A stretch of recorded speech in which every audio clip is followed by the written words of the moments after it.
Alright, it's time for number 22 in my series of video game movie reviews, with the sequel to one of the worst fucking movies I have ever seen, and a definite contender for worst video game movie ever made. So can they make it work the second time around?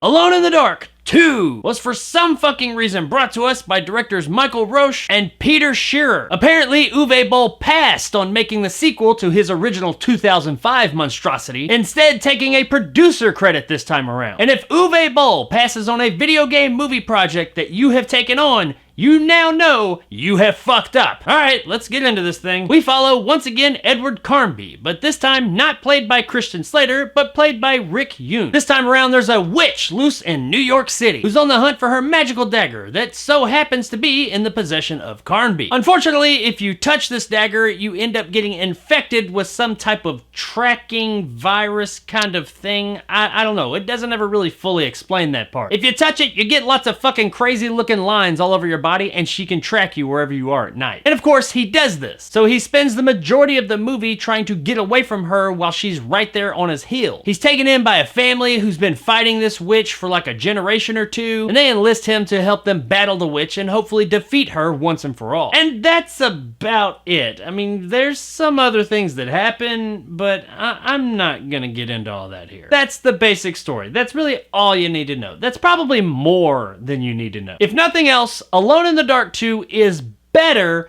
than the first Alone in the Dark. That is, however, not saying much at all. The movie has absolutely nothing to do with the first movie beyond the name of the movie and the name of its main character, Edward Carnby. As far as I can tell, they are not related at all. I don't know why they called this Alone in the Dark 2. If anything, it would be a reboot, Alone in the Dark, because they are not connected in even the slightest bit. Not that it really matters, because it doesn't really have anything to do with the games that it's based on either. I would not be surprised if this script started life as something totally different, and then they just slapped the name Alone in the Dark on it and changed the main character's name to Edward Carnby. As I was watching this, I really struggled to understand why they ever called this Alone in the Dark. I mean, it has nothing to do with any of the games or the movie Alone in the Dark, so I don't really know why they use that name. It's not as if the name Alone in the Dark at that point in time really signified quality or anything. It was 3 years after the first movie. People are still sour about that movie now, 15 years later, much less 3 years right after it came out. The first half of the movie, I was actually kind of surprised, because I sat there thinking to myself, you know what? This isn't that bad. I mean, it's actually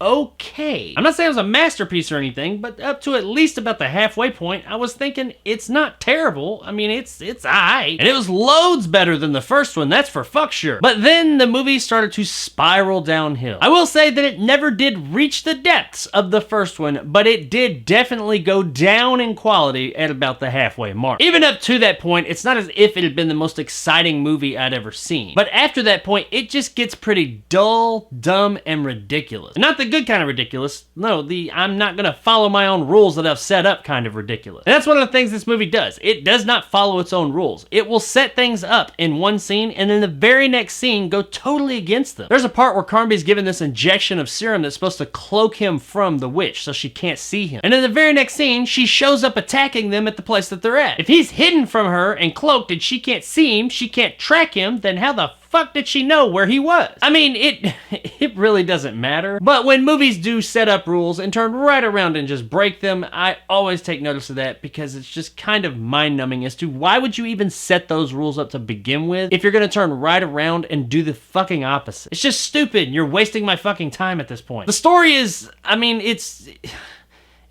okay at its core, I guess. There's not really much of one there. It's just kind of stupid. I mean, there's a witch, she can control people, and she's trying to get a certain person. The good guys want to go find her lab so that they can dispose of her. And that's it. That is all there is. That's the story. I mean, at its core, it's fine, I guess. It's tried and true. We've had stories like this about a million fucking times. And while that core story may be okay, the execution of it is not. The movie's just pretty dull and boring for the most part. And it's only about an hour and a half long, but no shit, it felt like it was about 3 fucking hours long. I still stand by the fact, though, that it is better than the first one. This is the one pillar that's holding this motherfucker up. Also, this one, unlike the first one, is only rated PG-13. And you can tell, there is little to no gore at all, and the action-y kind of violence that there is really lightweight. I mean, I'm not saying this movie had to be rated R and had to have, like, buckets of blood and gore, but I'm also not saying it couldn't have hurt. From a performance standpoint, much like the story, the first half of the movie, I was actually kind of surprised because everybody seemed like they were doing okay. I mean, it wasn't like Oscar-winning performances or anything, and yeah, there was definitely some ham and cheese here and there, but it also wasn't just god-awful terrible either. Once again, right about the halfway point, the movie just kind of spiraled downward, and the performances all followed that trend and started to go down as well. The hammy acting just became bad acting right around that point, and that's what you got till about the end of the movie. Lance Henriksen shows up in a much larger role than I figured he would have been in upon seeing his name in the opening credits. He, of course, does shine, comparably speaking, to everyone else in the movie. But not even he is safe, because by the end of the movie, even he himself has gone to Hamsville in the performance department. It's weird because movies typically aren't shot in sequence, so it's really odd that the performances started out, comparably speaking, pretty strong, and then just hit about the halfway point and shot downward. So it is odd that there is that steady progression, or digression, whichever way you want to look at it, to the performances as the movie goes on. Or maybe it's just that my patience started to wear a whole lot more thin around the halfway point of the movie, and I stopped accepting subpar performances and saw them for what they were. I don't know, maybe. But once again, it is still better than the first one. The special effects sway from to bad. Now, I can deal with, but bad is just fucking bad. And while there's not a ton of special effects in this movie, the ones that are here are more bad than Also, design-wise, the witch half the movie is just like these big swirls of CGI smoke. I don't know if it was supposed to be scary or not, but it's just not. It's not at all. It's actually kind of stupid looking. The effect is what it is, I guess. It's neither good or bad. It's just kind of there. Well, no, that's a lie. Sometimes it's fucking bad, but for a lot of the movie, it's just kind of okay, there it is. But from a story perspective, it is in no way, shape, form, or fashion threatening in the slightest. So it didn't really help to add any excitement or tension to any of these scenes when this witch showed up. Though closer to the end of the movie, I guess they ran out of money for their little smoke witch monster, and it just became a woman in a black kind of robe witchy looking outfit thing. And that, well, I mean, it wasn't terrifying or anything. It was better than the stupid smoke monster. However, it was still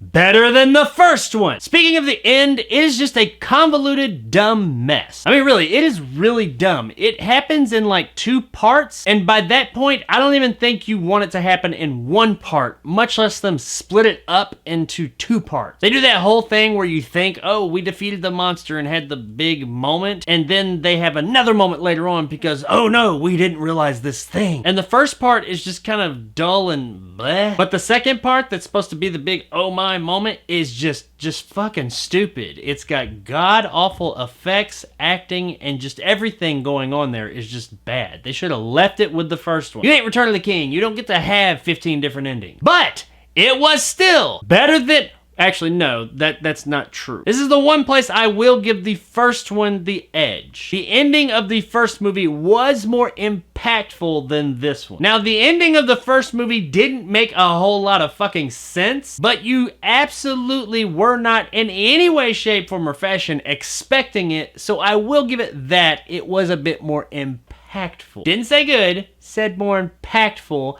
memorable, and to a degree, I guess if I gotta pick between the two, enjoyable. I can't believe I just said the word enjoyable while talking about fucking Alone in the Dark. At the end of the day, Alone in the Dark 2, while yes, it is better than the first one, it's still pretty bad. It's got a shit story, shit characters, shit effects. It's just a shit movie. Being better than a big pile of shit does not mean that you yourself are not a pile of shit. And that is the case here. I do not know who this movie was made for, or who would be interested in the slightest of ever watching it. But if you are, for whatever reason, interested in watching Alone in the Dark 2, at best, check it out on USA Up All Night. It's not worth it! Hi, I'm Gilbert Gottfried. Hi, it's Yolanda on USA.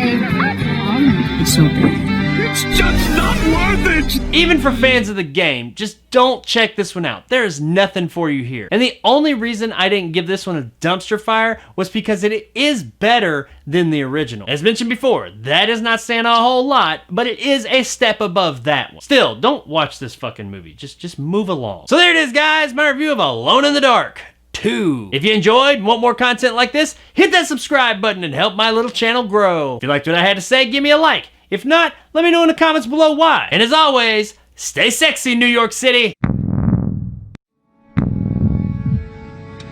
She's coming! So what do we got next in line for the video game movie reviews? Ooh, Jason Statham, horses, kings, and Uwe Boll. Uwe fucking Boll.